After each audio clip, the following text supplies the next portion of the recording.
the others. The book begins with a major athletic event in my life, which was called the Around the Island Swim. And this is a major professional event in Atlantic City, New Jersey. It's a 22.5-mile swim. It goes through a couple inlets. It's in the ocean. It's in the bay. And truly, it was the hardest athletic event I've ever been involved in my life. And I've been in some pretty heavy athletic events. And this took me beyond any place I've ever been before in my life.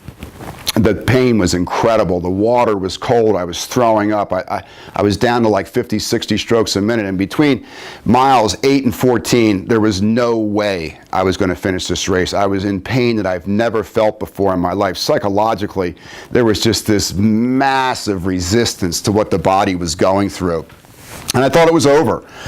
And then around mile 14, something began to happen that never happened to me before in my life. And I began to feel this sense of warm energy, warm support for what my mental processes were at that moment. I began to feel lighter again, and I couldn't believe it because I was having almost like a near-death experience.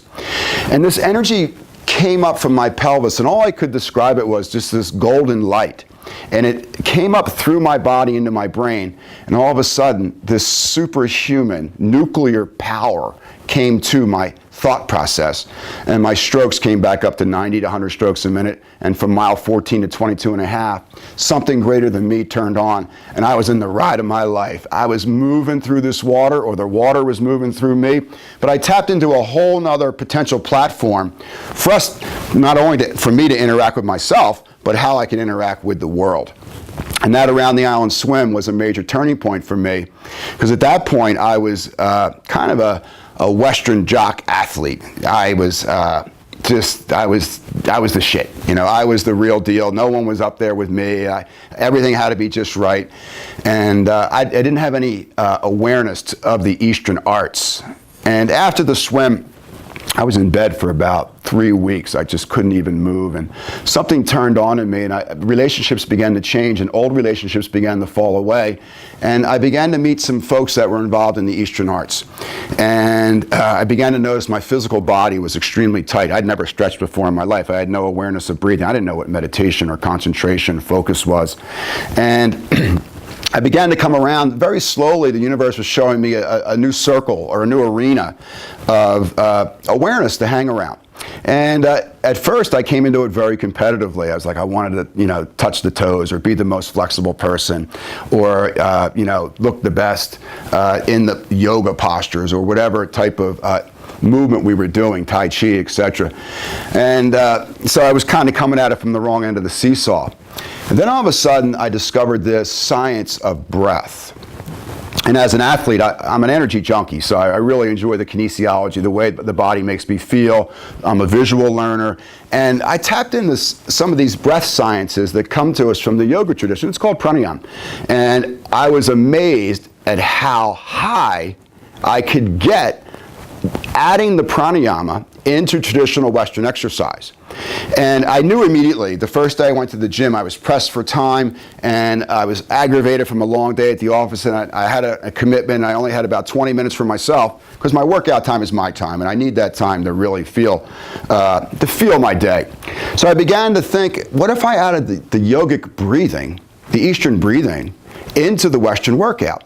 And immediately I knew I tapped into a deep source, and I began to find that the breath could really add a whole nother concept and strategy without the traditional wear and tear that I would normally be putting on my body. So as a broken athlete, finding ways to get dynamic workouts without the traditional wear and tear and compression was huge to me. And I was off on this mission where I was going to go change the world. I was going to be, the #1 athlete in the world that was going to bring in yoga strategies, and I was going to be the #1 yogi to bring that into athletics. And, the universe had other ideas. It takes time for a book like this to come to the surface. It's taken about, 10 years for this mission or this platform to go out into the masses. But Life with Breath is going to give you the tools, #1, to remain centered and use the least amount of energy as possible as you go through your challenges, whether they're relationship challenges, whether they're emotional challenges, whether they're intellectual challenges, or trying to get the right answer and have the right formulas, whether it's an athletic challenge or a revenue challenge at work. The breath is an amazing tool to take you deeper into your heart. And we live in an amazing time where we're beginning to discover that the heart's in charge. You know, I have nothing against mental repetition and memorization and execution like that, but you know, we're coming at life more now with how do you feel about something? And that can be both good or bad, but the feeling gives you the ability to authenticate your thinking. So when I began to add breath into my exercise routines, I began to see, you know what, I can bring this into my corporate routines and my corporate clients. And we began to see major shifts take place in how businesses operate because communication was improved, relationships were improved, there was less trauma, and customer service goes way up when we feel pretty good about ourselves. So I began to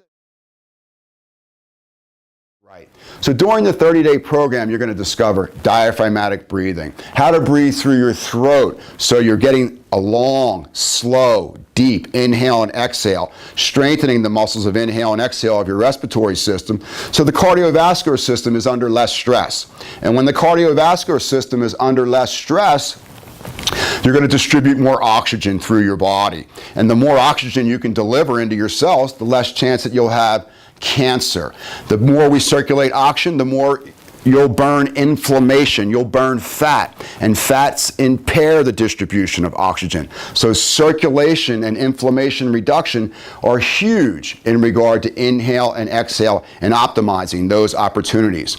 Learning skillful ways to take the breath away from the mind and almost retame the mind like a puppy so that you're in control of the mind. The mind's not in control of you. Learning how to bring energy levels up very quickly with fast breathing is another amazing tool to cool off the two prefrontal cortexes, get us more in the top of the brainstem where the hippocampus is. And as adults, all new learnings or neuroplasticity come from an awareness of the hippocampus. So getting into the deeper part of the center of the brain, just above the brainstem, is huge in regard to your personal awareness. So think about life with breath as a major tool for you to really amplify the deeper parts of yourself, staying calm in the external world that seems to be moving so fast. Time seems to be moving so fast. Well, you know what? When you slow your breath down, time begins to slow down. And when your perception of time slows down, you have the ability maybe to rework some of your thought forms or some of your old perceptions or rework some of your expectations of yourself and others in the life, which produces more accountability, more responsibility. And in that, you begin to see that you're the steward of your body and you have this amazing temple that needs to be taken care of. And learning the techniques in Life with Breath and the 30-day program that I have for you, I guarantee you, not only will make you feel better, think better, smile more, but you'll be happy without even having a reason to be happy. Thanks for watching.